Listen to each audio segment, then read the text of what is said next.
আসসালামু আলাইকুম। আশা করি সবাই ভালো আছেন এবং সুস্থ আছেন। ওয়েলকাম টু বিনিয়োগ লজিক। আমার চ্যানেলকে দেখতেছেন এবং সাবস্ক্রাইব করতেছেন, এটাই আমার কামনা। এবং বেশি বেশি করে শেয়ার করে দিবেন যাতে আমি এরকম আরো ভালো ভালো ভিডিও বার করতে পারি। আজকের ভিডিওটাতে আমরা আলোচনা করব যে টেকনোড্রাগের আইপিও কত গুণ জমা পড়লো এবং এই কত গুণ জমা পড়ার মাধ্যমে আমরা মোটামুটি অ্যাকুরেসির কাছাকাছি যেতে পারবো যে কত পরিমাণ শেয়ার আমরা পেতে যাচ্ছি। এটা মোটামুটি একটা কনফার্মেশন, আমি একটু ক্যালকুলেশন দেখালেই আপনারা বুঝতে পারবেন।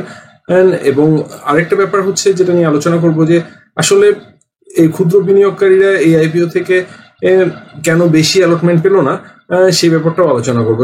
সুতরাং আমার ভিডিওর সাথে থাকবেন এবং আমার চ্যানেলকে দেখতে থাকবেন এবং শেয়ার করে দিবেন। Thank you.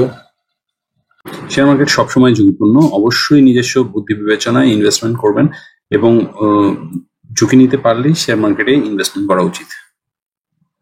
শেয়ার নিউজ 24 বিডিতে একটা নিউজ আসছে যেখানে মোটামুটি ক্লিয়ার করা হচ্ছে যে 24 গুণের বেশি এই আইপিওতে টাকা জমা পড়েছে এবং 100 কোটির এগেনস্টে প্রায় 2,427 কোটি 18,104 টাকার আবেদন জমা পড়েছে।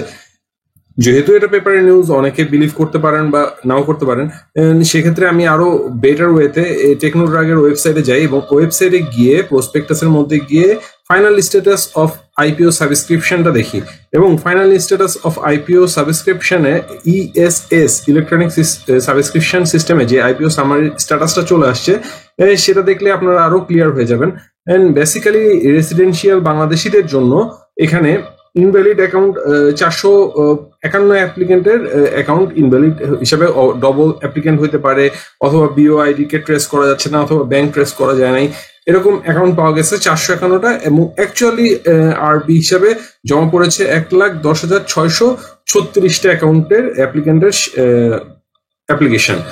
নাম্বার অফ শেয়ার জমা পড়েছে প্রায় 96,73,17,215টা এবং অ্যামাউন্ট জমা পড়েছে প্রায় 2,321 কোটি টাকার মতো, যেটা কিন্তু আসলেই অনেক বেশি। এই যেখানে এশিয়াটাকে মাত্র 295 বা 394 বা কোটি টাকার মতো জমা পড়েছিল, ও সেখানে টেকনোড্রাগে দেখা যাচ্ছে যে 2,321 কোটি টাকার মতো জমা পড়েছে। এবং যদি এখানে নন রেসিডেন্সিয়াল বাংলাদেশিরা কত জমা দিয়েছে সেটাও আসে হিসাব, এবং এলিজিবল ইনভেস্টর যারা বিডিং করেছিল তারা কতটুকু জমা দিয়েছে এবং সব মিলে কতটুকু জমা হয়েছে এগুলো সবই আছে। মিউচুয়াল ফান্ড এবং সিআইএস থেকে কত জমা হয়েছে সেটাও আছে।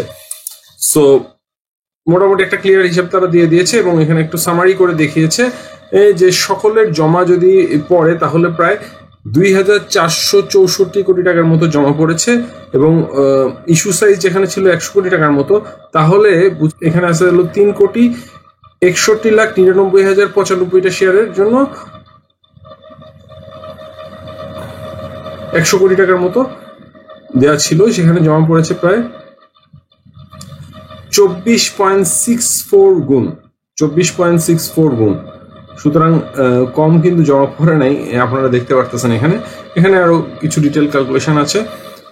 তো এর মধ্যে যদি আমি একটু আমার চার্টে চলে যাই তাহলে কিন্তু আমরা বুঝতে পারবো যে বেসিক্যালি আমরা কতগুলো করে জমা পেতে যাচ্ছি জেনারেল পাবলিক হিসাবে।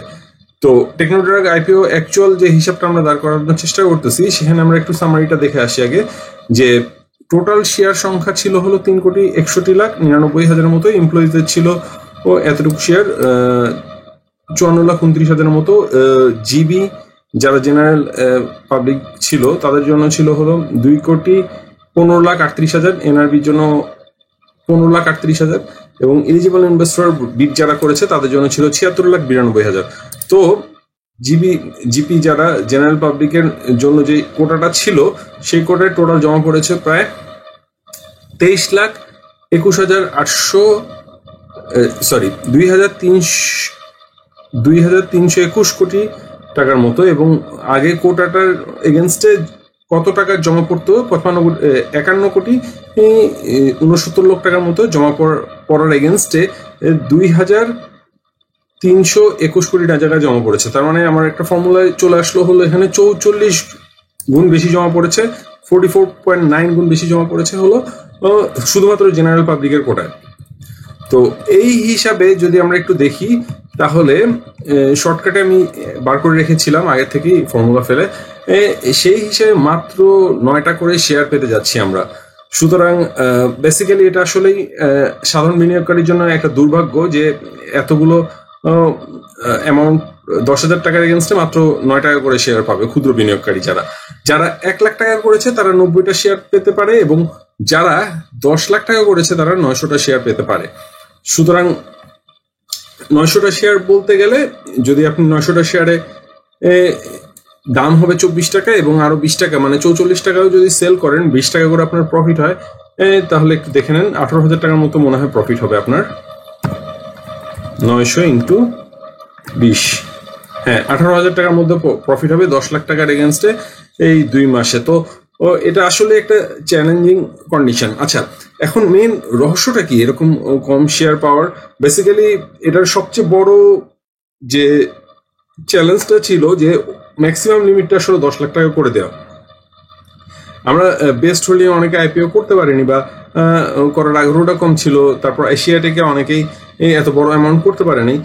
সো টেকনোর আগে অনেকেই আশা ছিল বেশি অ্যামাউন্ট করার জন্য, এবং আমরা জানি যে আমাদের দেশে এরকম কিন্তু অনেক মানুষ আছে যারা প্লেসমেন্ট এবং আইপিওর জন্য টাকা আলাদা করে রাখে, হয়তোবা সরকারি অথবা যাদের কালো টাকা বেশি আছে তারা। তো বেসিক্যালি তারা কিন্তু টাকা নিয়ে বসেই ছিল। তো একটা অ্যাকাউন্টে তাদের 10 লাখ করা কিন্তু খুব একটা জটিল কিছু ছিল না। সো এই সকল কারণে দেখা গেছে যে এত আপার লিমিটে ওপেন করে দেওয়ার কারণে কিন্তু একটা বড় চ্যালেঞ্জ হয়েছে ক্ষুদ্র বিনিয়োগকারীদের জন্য, যে কারণে টেকনোড্রাগের বেশি পরিমাণ টাকা জমা পড়ে এবং পাওয়ার পসিবিলিটিটা অনেক কমে যায়।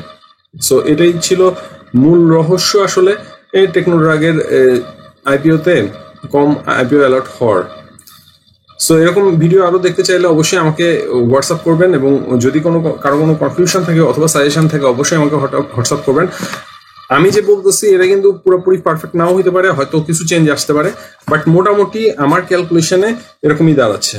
সো আমার ভিডিও আরো দেখবেন এবং দোয়া করবেন যাতে আমার চ্যানেল দ্রুত আপনাদের কোনো ভালো উপকারে আসে।